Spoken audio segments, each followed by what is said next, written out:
JNU سے بنارس بھیجا گیا ہے تو وہاں وہ اخبار کی تعداد اور سرکولیشن بڑھانے کی کوشش کریں، کیونکہ ہم لوگ ہی کریں گے تو یہ کام آگے ہوگا، لکھنے سے نہیں۔ ڈاکٹر شریف الدین صاحب نے پوری تاریخ بیان کر دی ہے، وہ بھی ضروری تھی ہم لوگوں کے لیے، کیونکہ تاریخ جاننا بھی بہت ضروری ہے۔ ڈاکٹر ابرار احمد نے انتظار حسین کی صحافت کے اعتبار سے بڑے اچھے، اور انہوں نے ہی ادب اور صحافت کے رشتے پر بھی بات کی ہے، جو کا پرمغز مقالہ تھا ان کا۔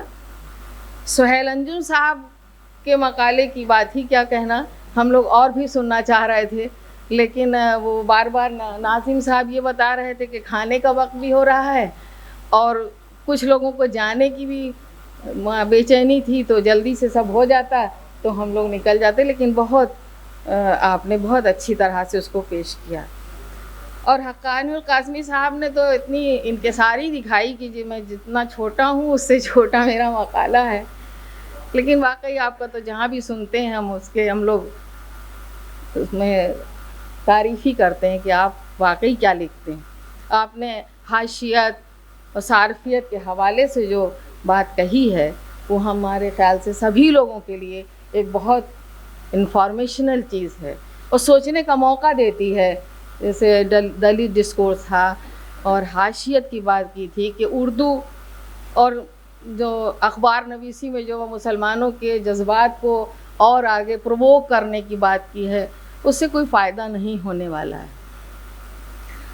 طارق منظور صاحب اور شکیل شمسی صاحب نے تو پوری، ہم شروع سے ہی سوچ رہے تھے کہ ابھی تو تاریخ کی بات ہو رہی ہے، یعنی ماضی کی بات ہو رہی ہے، جب شمسی صاحب بات کریں گے تو پریزنٹ کی کریں گے، اب ہم کہاں پر پہنچیں۔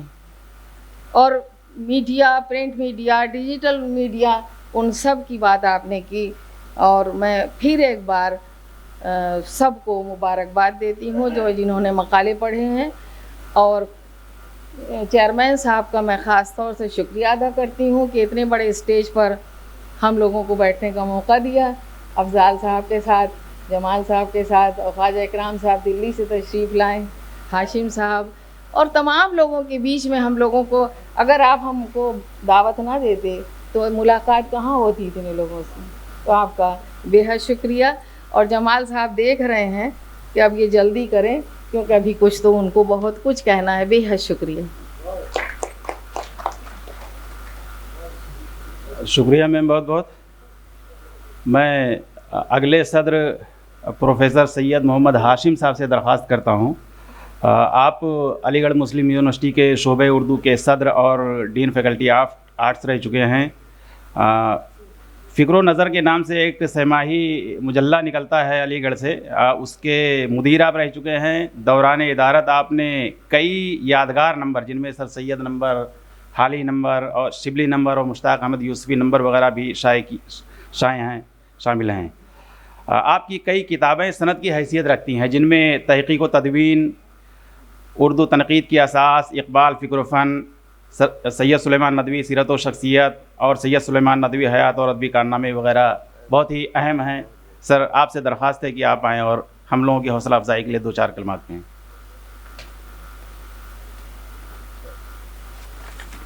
السلام علیکم۔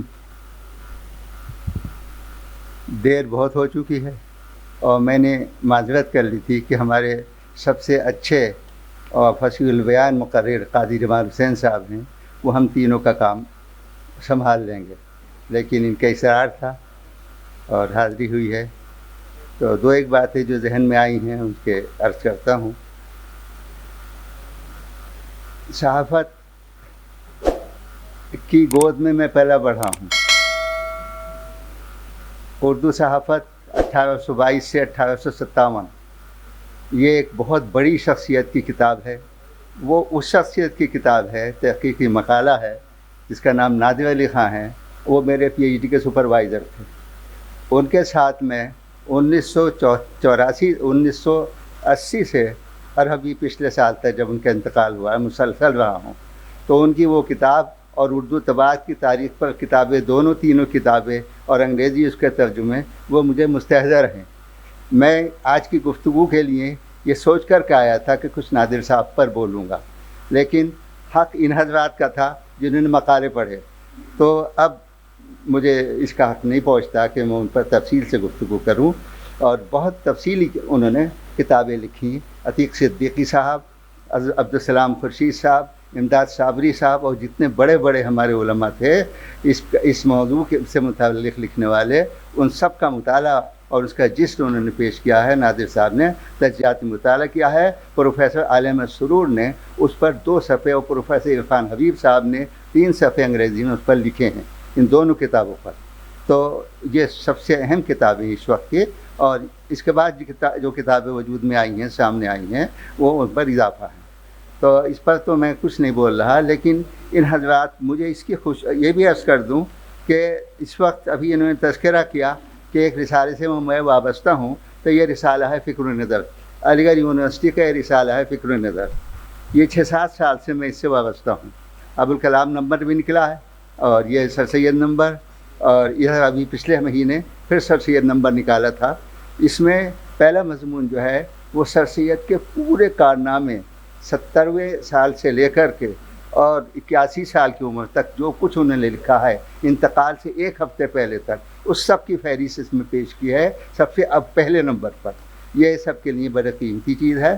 اس میں مجھے جو عرض کرنا تھا اس لیے نہیں لایا تھا، یہ رسالہ تو پہنچ ہی جاتا ہے، کہ جو صحافیوں کی مجبوریاں ہوتی ہیں، تو ادبی صحافت کا ذکر ابھی آخر میں 1-2 مرتبہ ہوا ہے، باقی ابھی موضوع آئیں گے 2 دن میں، موضوعات رہیں گے، اس میں مقالے پڑھے جائیں گے، لیکن ان صحافیوں کے بھی، ادبی صحافیوں کے بھی خاصی مجبوریاں ہوتی ہیں۔ اور میں ریٹائر ہو چکا ہوں 1 سال پہلے، اور مجھے اب بھی رات کو 12 ساڑھے 12 بج جاتے ہیں، اور صبح کو 4:30 بجے پھر بیٹھ جاتا ہوں یہ لے کر کے۔ ہمارے بعض بزرگ حضرات نے یہ حرکت کی ہے، معاف کیجیے گا، کہ وہ 7 سال پہلے چھپا ہوا مضمون پھر ہمیں بھیج دیا کہ ڈاکٹر صاحب ادھر مضمون شائع کر دیجیے گا، اور وہ مضمون میرے پاس موجود ہے۔ نہیں، نہ نام بتاؤں گا مصنف کا نہ مضمون کا، لے کے آیا 2 مضمون ایسے ہیں جس سے مجھے کلیجے کو چھلنی کیا ہے، اور یہ پروفیسر حضرات کے ہیں، معاف کیجیے گا۔ تو اب ہم کیا کریں؟ دوست ہیں، ان دوستی نبھائیں یا اس کا حق ادا کریں؟ ہم جس جگہ ہیں یہ پل صراط ہے، تو یہ صحافی جو روزانہ دار پر لٹکے رہتے ہیں، تلوار کا ذکر کتنا مرتبہ آیا، تو ان کا معاملہ تو اور ہی زیادہ خطرناک ہے۔ 50 سال گولڈن جوبلی ہم منا رہے ہیں، اردو کی منا رہے ہیں، اردو اکیڈمی کی منا رہے ہیں، اتنی عظیم الشان شخصیت اور اتنی عظیم الشان گلیکسی کے ساتھ منا رہے ہیں، اور ہمارے تلفظ درست نہیں ہیں۔ تو یہ تلفظ درست ہونا چاہیے، یہ کئی جگہ غلطیاں پائی گئی ہیں۔ تو اس میں طریقہ یہ ہے نوجوانوں کو، دیکھیے میں اپنا عرض کر رہا ہوں کہ اطلب العلم من المہد الی اللحد، علم حاصل کرو گہوارے سے لے کے قبر تک، یہ تو ہمارے حدیث ہے۔ تو میں آج بھی طالب علم ہوں، اور آج بھی سب سے کچھ نہ کچھ پوچھ لیتا ہوں۔ قاضی جمال صاحب سے اس وقت میں نے 3 لفظوں کی اصلاح کی، لوگوں نے بولا تھا، اور میں نے اپنی اس کے لیے، یہ عالم ہیں، باقاعدہ عالم ہے، دارالعلوم دیوبند کے پڑھے ہوئے، اور الفاظ پر ان کی بہت نظر ہے، تو میں نے کہا یہ لفظ ایسے بولا جائے گا یا ایسے بولا جائے گا۔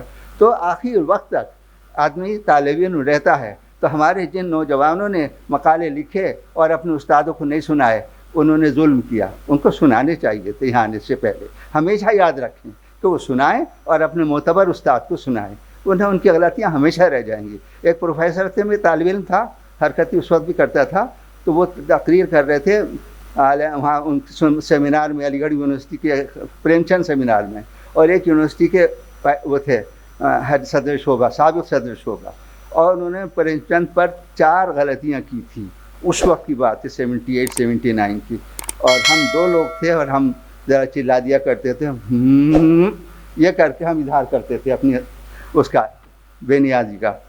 بری بات تھی، لیکن بعد میں ہم نے بتا دیا کہ یہ معاملہ تھا آپ کے ساتھ۔ ابھی ایک اور صحابی کو، دوسرے پروفیسر صاحب آئے تھے 3 سال پہلے، انہوں نے اپنے مقالے میں 19 غلطیاں کی، اور صدر شعبہ رہ چکے تھے۔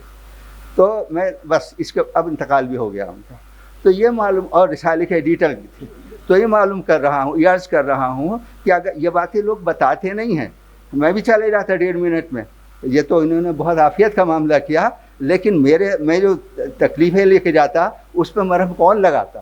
تو یہ گفتگو جو ہے اور یہ جو آپ اس سے متاثر ہو رہے ہیں یا اس کے داد دے رہے ہیں، یہ میرے لیے مرہم کا کام کر رہا ہے۔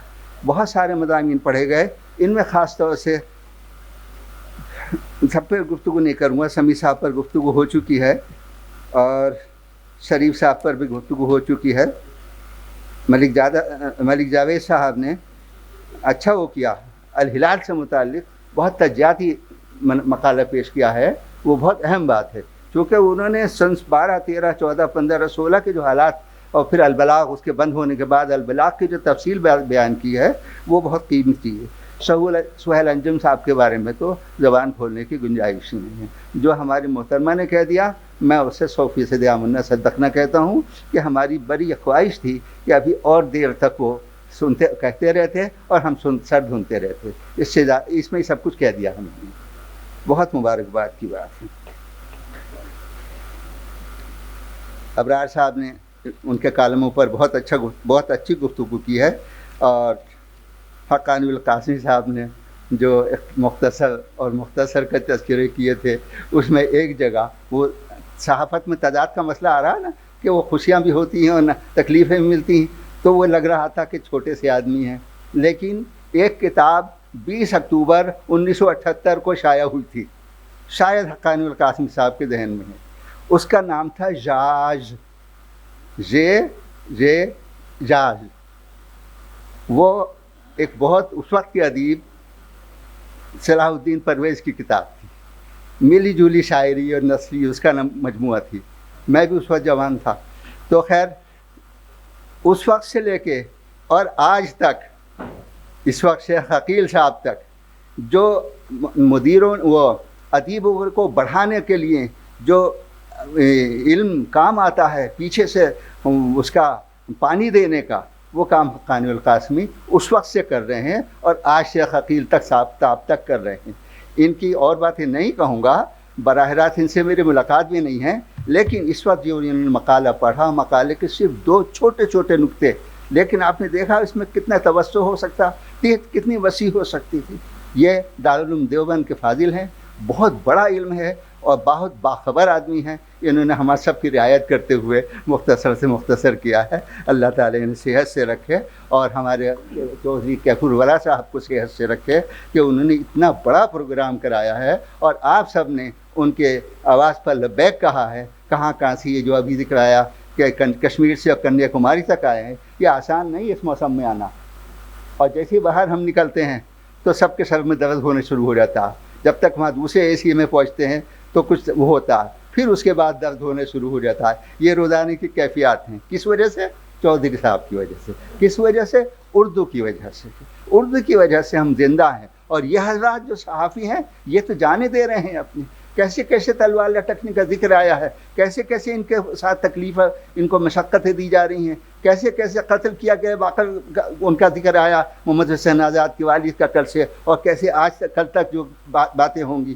تو اس میں یہ صحافی حضرات جو ہیں جتنی مشقت اور جتنی اپنی جان کی بازی لگانے تک کا مظاہرہ کر رہے ہیں، جیسے آپ میڈیا میں آج کل وہ دیکھ رہے ہیں بنگلور اس کا وہاں کا گجرات کے طوفان وغیرہ کے سیلاب کا، کن حالات میں وہ بیچارے ہمیں خبریں دے رہے ہیں۔ ایسے ہمارے یہ صحافی جو ہیں کن حالات میں کتنی مشکل و مشقتوں کے ساتھ یہ کتابیں پیش کر رہے ہیں، مسائل پیش کر رہے ہیں، وسائل پیش کر رہے ہیں، حل پیش کر رہے ہیں اس کو یہی اور ان کا دل اور جگر اور کلیجہ جانتا ہے، ان کے بچے جانتے ہیں کہ جب یہ راتوں رات محنت کرتے ہیں۔ اس لیے میں جتنے لوگوں کو انعام ملا ہے، ایوارڈ ملے ہیں، اور جتنے لوگوں کو یہ سرٹیفکیٹ ملے ہیں، یہ ان سب کو مبارکباد دیتا ہوں جن کو ملنے والے ہیں، اور اس فیصلے کو کہ تمام مقالہ نگاروں کے لیے انتخاب کیا انہوں نے اس سرٹیفکیٹ کا یا شال کا، یہ مجھے بہت خوشی ہوئی۔ اس کے لیے میں ان کی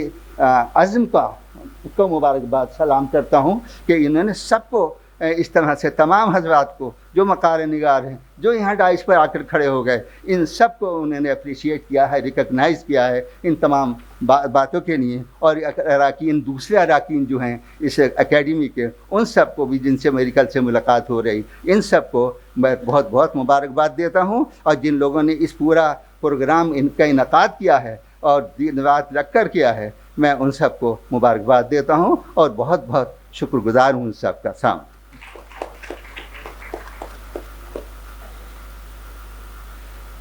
شکریہ سر، بہت بہت. حاضرین، اردو ادب کا تہذیبی و فکری پس منظر، تنقید و تعبیر، جمالیات اور اردو شاعری اور خواجہ میر درد کے خالق پروفیسر قاضی جمال حسین صاحب کی آخری صدارتی تقریر ہوگی. سر، ہم لوگ آپ کو پڑھتے رہتے ہیں، سنتے رہتے ہیں اور آج بھی سننا چاہتے ہیں، اس لیے میں سامعین اور آپ کے بیچ سے میں ہٹ رہا ہوں اور آپ سے درخواست کر رہا ہوں کہ آپ تشریف لائیں. سر، مائک آپ کا ہے، آڈینس آپ کے سامنے ہے، آپ تشریف لائیں.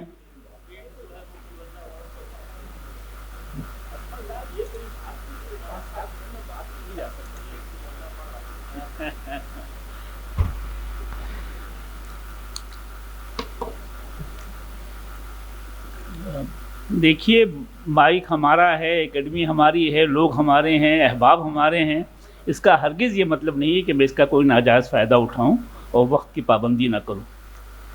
اور کم وقت میں بھی کام کی بات کی جا سکتی ہے، تو اس لیے بہت زیادہ کچھ کہنا نہیں ہے مجھ کو. اور بہت بول کے بھی باتیں ضائع کی جا سکتی ہیں، اس میں کچھ بھی نہ ہو، مغز نہ ہو. میں نے کسی زمانے میں پڑھا تھا پکاسو کے متعلق کہ جب بہت ماہر ہو گیا اور دنیا میں اس کی شہرت ہو گئی تو کسی ضرورت مند نے اس سے آ کر کے اپنی ضرورت کا بیان کیا پکاسو سے کہ میں بہت ضرورت مند ہوں، بہت پریشان حال ہوں، میری مدد کرو.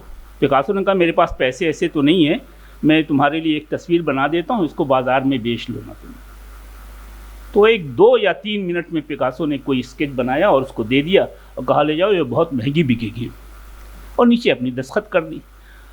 تو ان صاحب نے یا ان صاحبہ نے یہ کہا پکاسو سے کہ اس میں مہنگے کا کیا مسئلہ ہے، ارے 2-3 منٹ میں آپ نے بنا دی، کاہے کے لیے مہنگی بکے گی. اس نے کہا اس 2-3 منٹ کے لیے پچھلے 30 برس ہم نے ضائع کیے ہیں، تب جا کے یہ ہنر حاصل ہوا ہے کہ 2-3 منٹ میں ہم ایسا اسکیچ کھینچ سکتے ہیں جس کی بہت قیمت ہو. تو وقت کا مسئلہ نہیں ہے، مسئلہ یہ ہے کہ اس وقت کے پیچھے اگر آپ کی کوئی مشق ہے، کوئی ممارست ہے، کچھ آپ کے پاس ہے تو آپ اپنی بات کہہ سکتے ہیں. مجھے اس سیمینار کی سب سے اہم بات یہ لگی کہ یہاں محض مقالہ نگاروں کو دعوت نہیں دی گئی اور زحمت نہیں دی گئی، بلکہ وہ لوگ جو اندر کے ہیں، جو صحافی ہیں، پریکٹیکلی جو صحافت سے وابستہ اور متعلق ہیں، ان لوگوں کو بلایا گیا اور ان سے مسائل جاننے کی کوشش کی گئی. چنانچہ معصوم مراد آبادی ہیں، شکیل حسن شمسی ہیں، سہیل انجم صاحب ہیں، یہ لوگ وہ ہیں جو پریکٹیکلی صحافت سے لگے ہوئے ہیں اور اس کے اندر کے معاملات سے واقف ہیں کہ کیا کیا زحمتیں ہیں اس میں. اس سیمینار کا مقصد محض یہ نہیں تھا کہ 200 برس میں کیا کیا ہم نے صحافت میں، اس کا مقصد یہ بھی تھا کہ آئندہ ہمیں کیا کرنا ہے، ہماری عملی زحمتیں کیا کیا ہیں، کن دشواریوں سے ہم گزر رہے ہیں. کل کلیدی خطبے میں یہ ایک بڑا مسئلہ یہ تھا جس پر ذرا سا توجہ کم دی گئی کہ آئندہ زمانے میں جو زمانہ سوشل میڈیا کا ہے، الیکٹرانک میڈیا کا ہے، ڈیجیٹل میڈیا کا ہے، اس میں صحافت ہماری خاص طور سے اردو صحافت کیسے سروائیو کرے گی. تو اس کے لیے تو اتنی الجھنیں ہیں اور اتنے پیش در پیش اس کے مسائل ہیں کہ میں آپ سے کیا عرض کروں. بنیادی بات اس میں یہ ہے جو بہت پہلے لوگوں نے کہی بھی ہے کہ جب تک پرنٹ میڈیا تھا غالباً اتنے مسائل نہیں تھے صحافت کے، خبریں چھپتی تھیں، پڑھی جاتی تھیں، دشواریاں تھیں نو ڈاؤٹ، لیکن اب تو معاملہ ہوشیاری سے زیادہ شاطر پن کا ہے. کس طریقے سے اس کو ایکسپلائٹ کیا جا رہا ہے، اس معمول کو، اس ذریعے کو کس طریقے سے، یعنی شر کے پھیلانے کے لیے، بدی کے پھیلانے کے لیے، بد اخلاقی کے پھیلانے کے لیے اس میڈیا کو کیسے استعمال کیا جا رہا ہے، اور اس کی رسائی ہزاروں میں نہیں، لاکھوں میں نہیں، کروڑوں میں ہو رہی ہے. تو یہ اس کا سب سے تاریک پہلو ہے. اور بہت پہلے ہمارے گویا شاعر مشرق نے یہ بات ہم کو بتا بھی دی ہے، سمجھا بھی دی ہے، اور آج بھی اس زمانے کی طرح آج بھی اسی طرح سے برحق ہے کہ جیسے جیسے مشین کی حکومت بڑھتی ہے انسانی جذبات اور احساسات کی قدریں کم ہوتی جاتی ہیں.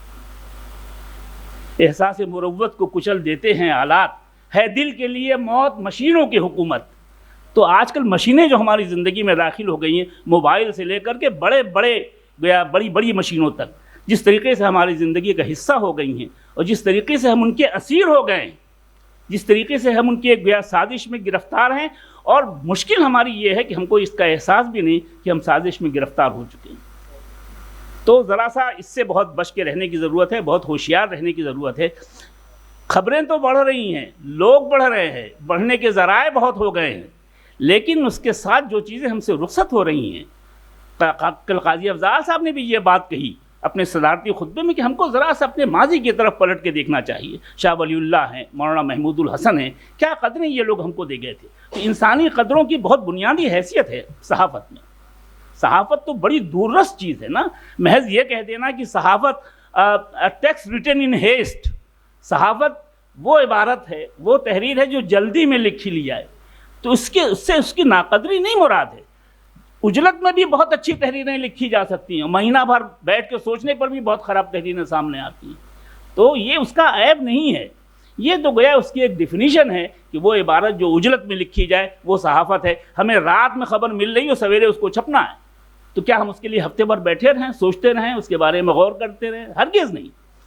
تو یہ ذرا سا معاملہ جو ہے اس میں بہت ہوشیار رہنے کی ضرورت ہے، اور اکیڈمی اس کے لیے لائق مبارکباد ہے کہ اس نے پریکٹیکل جو ہمارے صحافی ہیں ان کو مدعو کیا، ان کے معاملات کو سمجھنے کی کوشش کی کہ عملی دشواریاں کیا ہیں۔ یہ جو سیاست اور اقتدار کی جو سیاست ہوتی ہے اتنی خطرناک ہوتی ہے کہ میں آپ سے کیا عرض کروں۔ ہم گویا باغبان کی نلکی پہ بیٹھ کے یہ دہراتے رہتے ہیں کہ اب ہم باغ میں نہیں جائیں گے، اب ہم جائیں گے بھی تو نلکی پہ نہیں بیٹھیں گے، اور بیٹھیں گے بھی تو وہاں سے اڑ کے چلے آئیں گے، درحال کہ یہ سارا مکالمہ نلکی پہ بیٹھ کے ہو رہا۔ طوطوں کو پکڑنے کا جو طریقہ ہے وہ کیسے پکڑے؟ اڑتے ہوئے تھوڑی پکڑے جاتے ہیں۔ باغبان جو ہے وہ امرود کے باغ میں، آم کے باغ میں، پھلوں کے باغ میں ایک رسی باندھ کے اس میں وہ پنکھے والی نلکی ڈال دیتا ہے، جس کی خوبی یہ ہوتی ہے کہ جب اس پہ آپ بیٹھیے تو وہ جھول کے نیچے چلی جاتی ہے، اور ٹانگیں اس کے اوپر ہو جاتی ہیں پرندے کی، جسم نیچے ہو جاتا ہے، وہ ڈرتا ہے کہ اب چھوڑیں گے تو گر جائیں گے۔ بہت سکھایا گیا کہ باغبان کے نلکی پہ اس پہ مت بیٹھنا، باغ میں مت جانا، طے بھی کرتا ہے کہ نہیں جاؤں گا، اور جاؤں گا تو نلکی پہ نہیں بیٹھوں گا، اور بیٹھوں گا تو بھاگ کے چلا آؤں گا، اور یہ ساری گفتگو وہ اس وقت کر رہا ہوتا ہے جب باغ میں گیا ہوتا ہے، نلکی پہ اس کے بیٹھا ہوتا ہے اور اس کا گرفتار ہو چکا ہوتا ہے۔ تو یہ ہے گویا پیش اس کا سیاست کا، کیسے ہم گرفتار ہو جاتے ہیں ہم کو اندازہ ہی نہیں ہوتا کہ ہم کس طریقے سے سیاست کا اعلی کار بنے ہوئے ہیں، کس طریقے سے بدی کا اعلی کار بنے ہوئے ہیں۔ اس پر توجہ دینے کی اور غور کرنے کی ضرورت ہے۔ ہمارے اردو کے صحافی بہت بیدار مغز، بہت روشن خیال اور بہت چیزوں کو سمجھنے والے ہیں۔ وسائل کی کمی ہے وہ دور ہو جائے گی۔ ظاہر ہے کہ ایک آدمی نہیں کرتا، ایک آدمی نہ اخبار نکال سکتا، نہ ایک آدمی کوئی چینل بنا سکتا ہے۔ تو آپ کیا سمجھتے ہیں جو کارپوریٹ ہاؤس اس کو فنانس کر رہا ہے، جو سرمایہ دار اس میں پیسے لگا رہا ہے، اس کے اپنے نظریات نہیں ہیں، اس کے اپنے مفادات نہیں ہیں، اس کی اپنی ترجیحات نہیں ہیں، ان سے روگردانی کر کے آپ ہمارے خیال سے نہ تو صحافی رہ سکتے ہیں، نہ 2 وقت کی روٹی کا انتظام کر سکتے ہیں۔ ایسی اقتدار کا معاملہ ہے۔ تو اخبار کا کسی پالیسی سے اپنے آپ کو الگ رکھنا، صحافت کا کسی نظریے سے اپنے آپ کو دور رکھنا، کسی کا اعلی کار نہ بننا غالباً عملاً بہت ممکن ہے۔ اور یہ عجیب پیراڈاکسیکل سچویشن ہے۔ خواہش تو یہی ہوتی ہے کہ ہم عوام کے جذبات کی ترجمانی کریں، عوام کے خیالات کی ترجمانی کریں، عوام کے مسائل کو اقتدار کے سامنے رکھیں، لیکن ان دشواریوں سے ہم کیسے نبردآزما ہوں گے، ان سے کیسے نکلیں گے کہ کسی کا اعلی کار نہ بنے؟ بہت دیانت سے اور بہت ایمانداری سے عوام کے جذبات کا، خیالات کا، عوام کے مسائل کا ہم بیان کریں۔ اور مطلب صحافت محض سیاست تھوڑی، بہت سی چیزیں اس میں ہوتی ہیں، بہت سے معاملات ہوتے ہیں۔ تو ذرا سا مجھے یہ بھی محسوس ہوا کہ 200 سال میں جو کچھ سیاست نے کیا ہماری صحافت میں ہوا ہے، اس پہ گفتگو زیادہ ہوئی، لیکن پیش آنے والے جو خطرات ہیں اور اس کے جو امکانات ہیں اس پہ گفتگو ہوئی ہے۔ ظاہر ہے کہ آپ ہی لوگوں نے کی ہے، لیکن جس قدر ہونی چاہیے اور جتنی دماغ سوزی سے ہونی چاہیے ویسے نہیں ہو سکی آئندہ کبھی انشاءاللہ۔ لیکن یہ کہ اگر ہم کو یہ احساس ہو جائے کہ صحافت کے معاملات کیا ہیں، مسائل کیا ہیں، تو یہ بھی بہت۔ اس وقت 11 پرچے پڑھے گئے ہیں، سبھی پرچے بہت، ہر آدمی اپنی محنت سے لکھتا ہے، دن کا چین اور رات کی نیند حرام کر کے لکھتا ہے بھائی، ہم اس سے کہتے ہیں کہ 2 منٹ میں اپنی بات کہہ دوں، بہت زیادتی کی بات ہے. کتنی راتیں اس نے اس میں ضائع کی ہیں لکھنے میں، اور اپنے حساب سے اپنے استعداد کے مطابق اس نے جی جان لگا کر کے لکھا ہوتا ہے. لیکن ظاہر ہے کہ سارے اذہان یکساں نہیں ہوتے، سارے لوگوں کے مطالعے یکساں نہیں ہوتے، اس لیے اس میں فرق مراتب ہوتا ہے. مجھے آج 2 پرچے بطور خاص بہت پسند آئے. ایک تو حقانی القاسمی کا، کہ حاشیاتی ادب یعنی مارجنلائز جو سوسائٹی کا حصہ ہے، جو کنارے پڑا ہوا ہے، الگ تھلگ پڑا ہوا ہے، وہ کس طریقے سے استحصال کا شکار ہو رہا ہے. اور بطور خاص تو یہ بات کہ استحصال محض روپے پیسے کا نہیں ہوتا، جسم کا نہیں ہوتا، ذہن کا بھی استحصال ہوتا ہے. ہم بھی کسی کے لیے کام کر رہے ہوتے ہیں، اس استحصال کو نہ دور کر سکیں، باخبر تو رہیں کہ ہمارا استحصال ہو رہا ہے، ہم ایکسپلائٹ ہو رہے ہیں، ہمارے ساتھ زیادتی کی جا رہی ہے، اس کا احساس ہو جائے تو یہ بھی بہت دنوں سے گویا لکھنے پڑھنے کے کام میں حقانی القاسمی لگے ہوئے ہیں، معاملات کو سمجھتے بھی ہیں، مگر ذرا سا اس میں باخبر رہنے کی ضرورت ہے کہ ذہنی استحصال بھی ایک ایسا استحصال ہے جو غالباً روپے پیسے کے استحصال سے زیادہ مہلک و خطرناک ہے. تو وہ حاشیاتی جو سیاست ہے یا حاشیاتی جو صحافت ہے، حاشیاتی میں مارجنلائز سوسائٹی کا یا معاشرے کا وہ حصہ جو حاشیے میں پڑا ہوا ہے. اور دوسرا پرچہ مجھے ہمارے اپنے ایک طالب علم کا، چونکہ ہماری نسبت ہے اس لیے ہم اس کا ذکر نہ کریں، یہ کوئی بات نہیں ہے، عبد الرحمن فیصل کا مجھے بہت پسند ہے. ایک نئے نیریٹو سے، ایک نئے نقطۂ نظر سے، نئے زاویے سے اس نے صحافت کا جائزہ لیا ہے کہ مابعد صداقت بھی کوئی چیز ہوتی ہے. صحافی صداقت کو بیان کرتا ہے، سچائی کو عوام کے سامنے رکھتا ہے، مگر وہ سچائی کس طریقے سے ایکسپلائٹ ہو کر کے گدلی ہو جاتی ہے. اس پہ آپ ٹی وی پہ بحثیں آتے ہیں، دیکھیے صورتحال سچویشن بیان کی گئی، مگر انہی بحثوں میں، اسی گفتگو میں حصہ لینے والے ہمارے صحافی، ہمارے جرنلسٹ، ہمارے بحث کرنے والے بعض دفعے ایسی چیزوں کی حمایت کرتے نظر آتے ہیں جو صریح زیادتی کی بات معلوم ہوتی، کھلی ہوئی زیادتی معلوم ہوتی ہے. تو یہ مابعد صداقت ہے، یعنی ایک سچائی کو کس طریقے سے پیش کیا جا رہا ہے، اسلوب اس کے پریزنٹیشن کا کیا ہے. وہی چیز جو کل تک بری لگ رہی تھی، بحث کرنے والوں کے بیان سے لگنے لگتا ہے کہ نہیں یار کچھ اس میں سچائی تو لگ رہی ہے، کچھ بات تو صحیح معلوم ہو رہی ہے.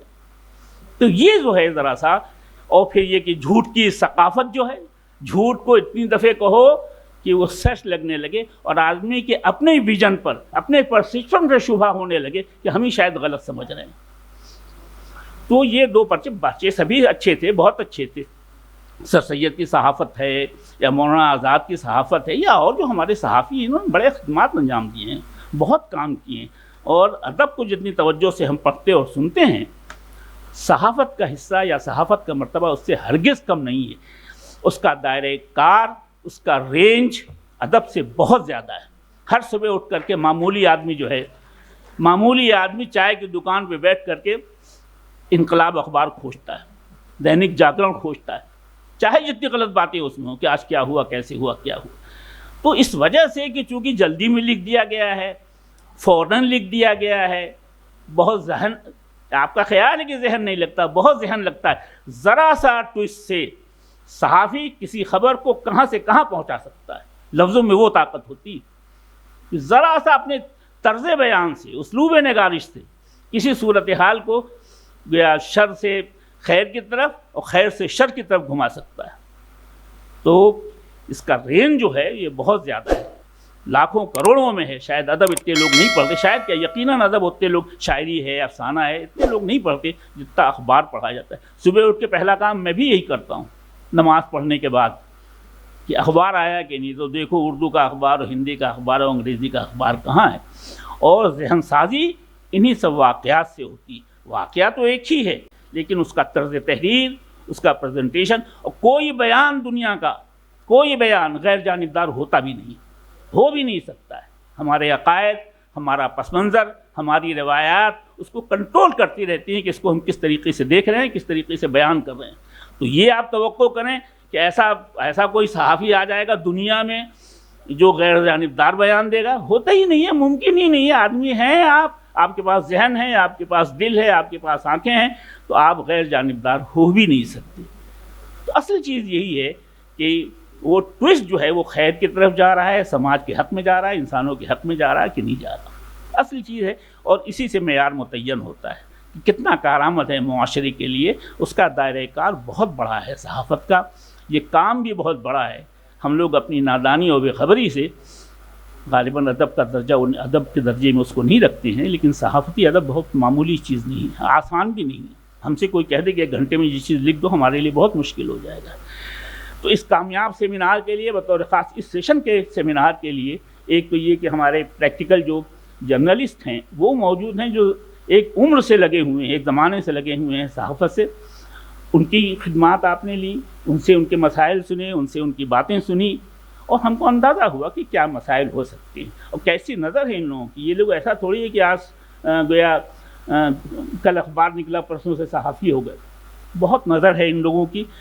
خاص طور سے شمسی صاحب کا جو پیپر میں نے سنا کہ اخبارات کی کیا تاریخ ہے، کیا طریقہ کار ہے، کیا نظریات ہیں، کن چیزوں کی اس میں ضرورت پڑتی ہے، سیاست کی بھی ضرورت پڑتی ہے، اقتدار کی بھی مدد کی ضرورت پڑتی ہے، پیسے کی بھی ضرورت پڑتی ہے۔ مشین تھوڑی ہے کوئی صحافی لگا لے گا خود اپنی، کہ ہم کسی کا احسان نہ لیں گے، اپنی مشین، اپنا کاتب، اپنا پریس، اپنا کاغذ کوئی نہیں کر سکتا۔ جب آپ دوسرے سے مدد لیں گے تو آپ اس کے مفادات کا تحفظ بھی کریں گے، ہو ہی نہیں سکتا، ممکن ہی نہیں ہے۔ تو اس کے لیے چودھری صاحب آپ کا، آپ کے ادارے کا اور آپ کے جو ملازمین ہیں، میں دیکھ رہا ہوں سویرے سے، بلکہ کل سے دیکھ رہا ہوں کس طریقے سے لوگ لگے ہوئے ہیں جی جان سے، میں سب کو مبارکباد دیتا ہوں، اور اکیڈمی کو بطور خاص کہ اس نے اتنے اہم، اتنے کارآمد موضوع پر سیمینار کا انعقاد کیا، اور ایسے لوگوں کو آپ نے بلا لیا، کیف الورا صاحب، جو لوگ شاید کہیں دوسرے سیمینار میں عام طور سے جاتے بھی نہیں۔ بہت شکریہ۔